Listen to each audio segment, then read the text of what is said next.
Good morning students. अभी हमने last जो है रिलेशन फंक्शन की सीरीज़ कंप्लीट करी थी और आज से हम लोग ट्रिग्नोमेट्रिक की सीरीज़ स्टार्ट कर रहे हैं। बेसिकली मैक्सिमम वीडियोस में हम ट्रिग्नोमेट्री का काफ़ी थ्योरेटिकल पार्ट देखते हैं और न्यूमेरिकल पार्ट्स कम देखते हैं, और मैं इस वीडियो में ट्राई करूँगा जो कमिंग वीडियोज़ होंगे उसमें क्वेश्चंस करेंगे। थ्योरी में हम ज़्यादा टाइम यूज़ नहीं करेंगे। थ्योरेटिकली मैं आप लोगों को एक बार एक्सप्लेन कर देता हूँ टर्म्स लॉजिकली। सबसे पहले ट्रिग्नोमेट्री बेसिकली हमारे पास जो भी क्लोज्ड ट्राइंगल्स होते हैं उसको हम ट्रिग्नोमेट्री में स्टडी करते हैं। अगर हम ट्रिग्नोमेट्री में देखें तो ट्राई का मतलब होता है थ्री साइड, गोनो जैसे पॉलीगन टाइप होता है ना, पॉलीगन्स और क्लोज, वैसे गोनो का मतलब होता है क्लोज्ड और मैट्रिक्स का मतलब होता है लेंथ। तो थ्री साइड क्लोज्ड लेंथ जो गिवन है हम उसकी स्टडी करेंगे। हम मेजरमेंट ऑफ एंगल्स हमारे पास होते हैं। हम अमाउंट ऑफ रोटेशन जो होता है उसके इनिशियल और फाइनल पोजीशन से, that is called measurement of angle. अब इसका मीनिंग क्या है? सपोज़ मेरे पास इनिशियल पोजीशन ये है और मैं इसको रोटेट करके पूरा वापस इसी पॉइंट तक लेके आ रहा हूँ, तो ये मेरे पास मेजरमेंट ऑफ एंगल क्रिएट करेगा। कुछ हमारे पास स्टैंडर्ड पोजीशंस होती है, स्टैंडर्ड पॉइंट्स होते हैं। इनिशियली लाइन हम यहाँ पे यूज़ करते हैं। एंटी क्लॉकवाइज हमारे पास एंगल पॉजिटिव लिया जाता है और दिस इज़ अ टर्मिनल, तो इनके बीच में हमारे पास एंगल क्रिएट होगा। हम साइक्लिक फंक्शंस पढ़ेंगे ट्रिग्नोमेट्रिक में, और साइक्लिक फंक्शंस को हम 4 क्वाड्रेंट में स्प्लिट करते हैं। बेसिकली अगर मैं इसको एक क्वाड्रिलेटर को क्लोज करके एक सर्कल क्रिएट करूँगा तो हर सर्कल को हम 90 डिग्री के पार्ट में स्प्लिट कर रहे हैं। ये हमारे पास 4 क्वाड्रेंट्स में स्प्लिट हो रहा है। डिग्री क्या होता है? हम लोग बचपन से पढ़ते आ रहे हैं। 1 डिग्री को हम क्या से डिफाइन करेंगे? अगर मैं साइकिल में मूव कर रहा हूँ, पूरा साइकिल में मूव कर रहा, 360 डिग्री आया।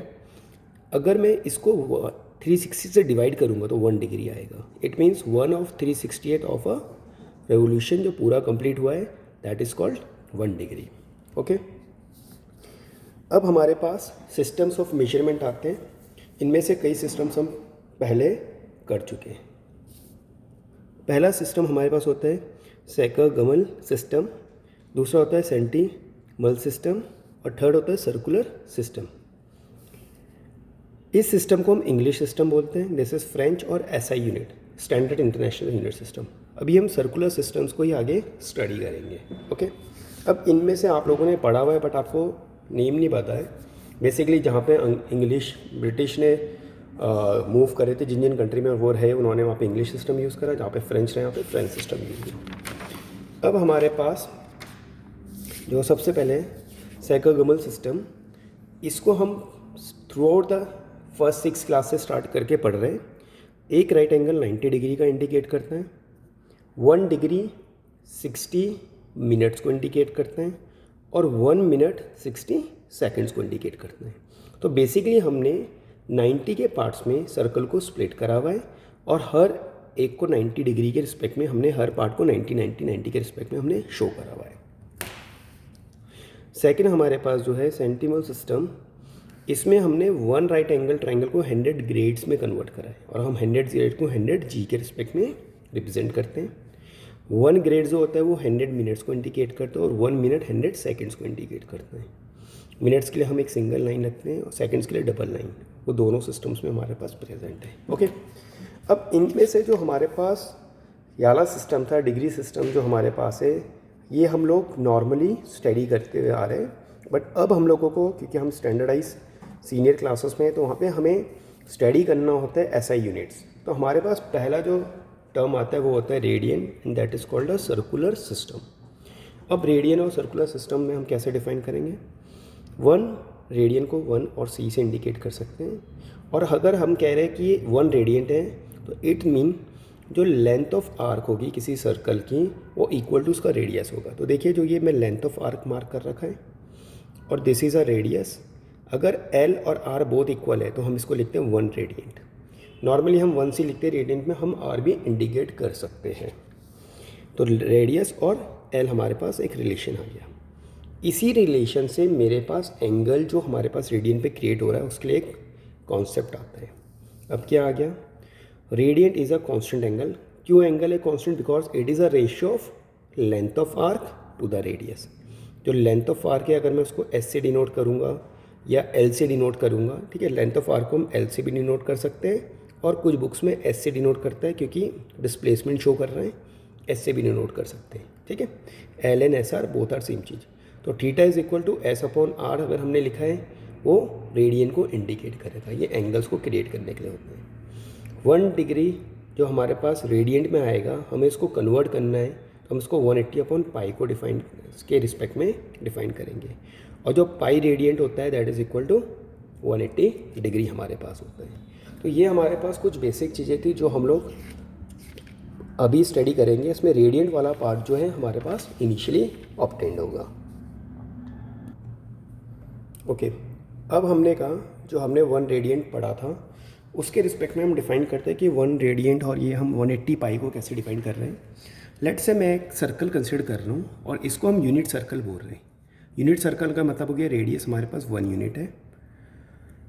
अगर मैं इसका सर्कमफ्रेंस फाइंड करूँगा तो वो 2 पाई आर के इक्वल होगा, और दिस सर्कमफ्रेंस में वो यहाँ से स्टार्ट कर रहा है और पूरा मूव करके वापस सेम इनिशियल पोजीशन पे मूव आ रहा है। और अगर मैं इसमें नंबर ऑफ रोटेशन चेक करूँगा तो कितना डिग्री हो जाएगा, तो इसका मतलब है एक सर्कमफ्रेंस मुझे 360 डिग्री के रोटेशन में लेके आ रहा है।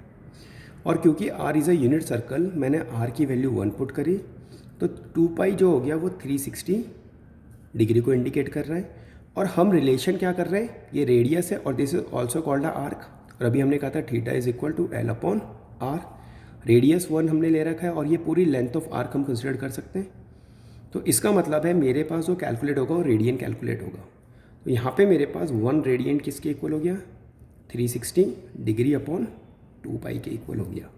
और 1 रेडियन को हम 180 अपॉन पाई रिप्रेजेंट कर सकते हैं, ठीक है, जो अभी हमने पीछे डायरेक्टली लिखा था, this is 180 upon pi. Similarly अगर मुझे डिग्री को कन्वर्ट करना है तो फिर मैं इसी को यूज़ कर रहा हूँ, 2 pi upon 360 is equal to 1 degree, और 1 डिग्री को मैं पाई अपॉन 180 रेडियन के रिस्पेक्ट में रिप्रेजेंट कर सकते हैं। क्लियर? तो ये दो हमारे पास रिप्रेजेंटेशन आएगा। एक चीज़ आप ध्यान रखिएगा, जब मैं रेडियन की वैल्यू निकालूंगा तो रेडियन की वैल्यू पे हम पाई की वैल्यू सब्स्टिट्यूट करेंगे, जबकि अगर मेरे पास पाई बाय 180 है, डिग्री के रिस्पेक्ट में हम निकाल रहे हैं इन टर्म्स ऑफ रेडियन, तो हमें यहाँ पे पाई की वैल्यू सब्स्टिट्यूट नहीं करनी है। ओके, अब देखिए पाई, अगर आपसे पूछा जाए what is the value of pi, तो आप पाई की वैल्यू तभी पुट करेंगे जब क्वेश्चन में स्पेसिफाइड मेंशन है। फॉर एग्जांपल, अगर आपकी बुक में कहता है क्वेश्चन में कि भाई पाई की वैल्यू 22/7 पुट करना है, तो हम यही पुट करेंगे। और अगर आपसे बोलेगा 3.14 पुट करना है, then only you have put. Otherwise अगर आप रियल नंबर आपने पढ़ा होगा तो आपको ये पता होगा pi is not equal to 22/7। Reason, this is a rational number और ये हमारे पास क्या होता है, इरैशनल नंबर। हम यहाँ पे नॉर्मली पाई को कहते हैं इट अप्रोचेस टूवर्ड द 3.14 और it approaches to 22/7 but not equal to. Okay, तो ये थोड़ा सा ध्यान रखना है जब हम क्वेश्चन सॉल्व करेंगे। अब हमने जो 3 सिस्टम्स पढ़े हैं, एक हमने डिग्री पढ़ा, ब्रिटिश सिस्टम, सेकंड सिस्टम पढ़ा।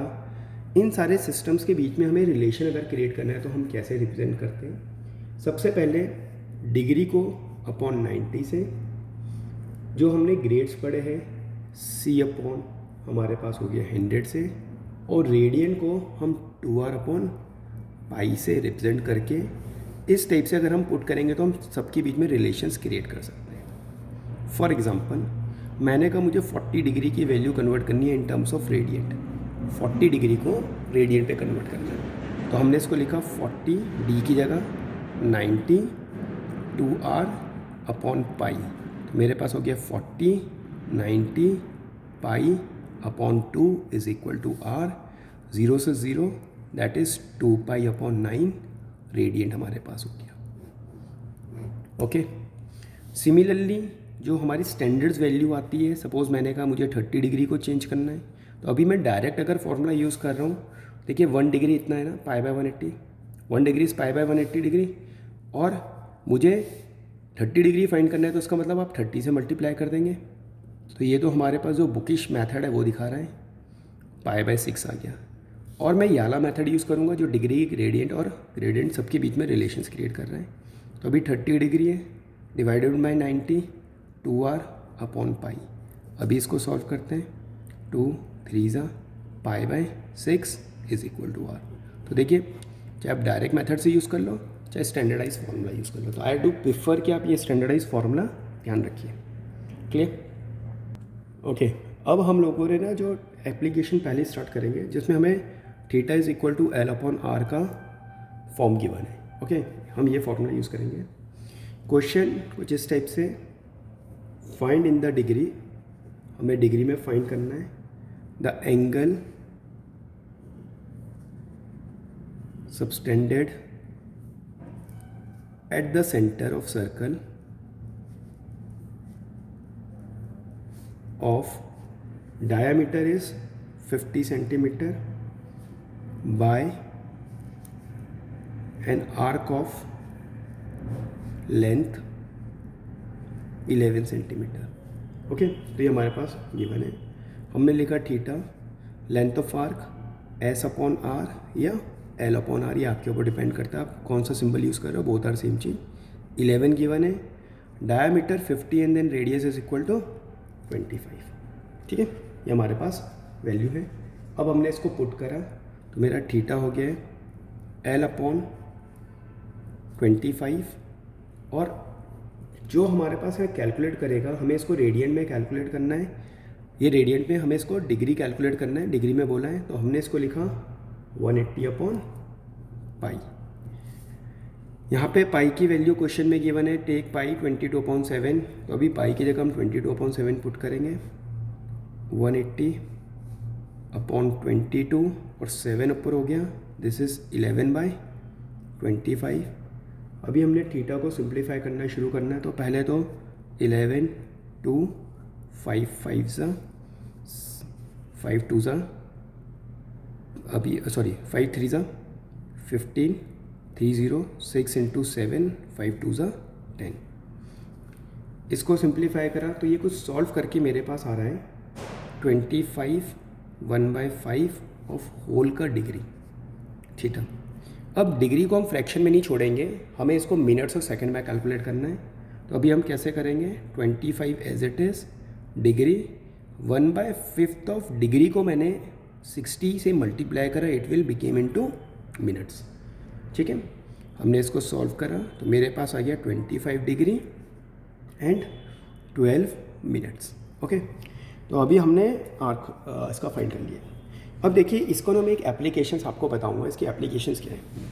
अभी हमने कहा हमने सर्कल लिया, सर्कल के सेंटर से मेरे को रेडियस पता था, लेंथ ऑफ आर्क पता था, मैंने एंगल फाइंड कर लिया। अब हम इस सर्कल को एक बड़े स्फीयर में कन्वर्ट कर लेते हैं। लेट मेरे पास अर्थ है, अर्थ के रेडियस हम लोगों को स्टैंडर्डाइज वैल्यूज़ पता है। मैंने कहा मैंने अर्थ से लेट से कंट्री या कोई सिडनी, लेट से सिडनी, मैंने सिडनी का रेडियस मुझे पता है, और यहीं से मेरे को आई बिलोंग्स टू देहरादून, तो ये देहरादून का रेडियस मुझे पता है। ओके, रेडियस आर सेम, और देहरादून और सिडनी के बीच में लेट से कुछ किलोमीटर्स का डिस्टेंस है, 5000 किलोमीटर 16,000 जो भी है व्हाट्सएवर ये डिस्टेंस है में। और अगर मुझे इन दोनों के बीच में जो आर्क एंगल आएगा वो कितना आएगा वो कैलकुलेट करना है, तो आप इसको यूज़ कर सकते हो। That is theta is equal to अभी लेंथ और रेडियस। ओके, तो आप ऐसे कैलकुलेट कर सकते हो। अब इस सिनारियो को मैं और इंक्रीज़ कर लेता हूँ, है हम स्पेस में मूव कर जाते हैं। अभी मैं अर्थ के किसी एक पॉइंट में प्रेजेंट हूँ, इस पॉइंट से मेरे पास एक बॉडी गिवन है, मैं इस बॉडी को, हेवनली बॉडीज़ को यहाँ से व्यू करूँगा, तो मेरे पास दो एंगल्स क्रिएट होंगे, एक एंगल होगा और दो डिफरेंट एंड्स में हमारे पास क्रिएट होगा। तो हम इसकी हेल्प से हम किसी भी प्लैनेट्स का डिस्टेंस भी कैलकुलेट कर सकते हैं। तो this is a application of theta is equal to L/R, ये इसका एप्लीकेशन होता है। ओके, अब कमिंग वीडियोज़ जो हमारे पास होंगे इसके न्यूमेरिकल्स हम इसमें करेंगे, इसके प्रैक्टिकली न्यूमेरिकल्स के ऊपर मैं ज़्यादा फोकस करूँगा, और टिग्नोमेट्री के अगले स्टैंडर्ड करेंगे। Thank you.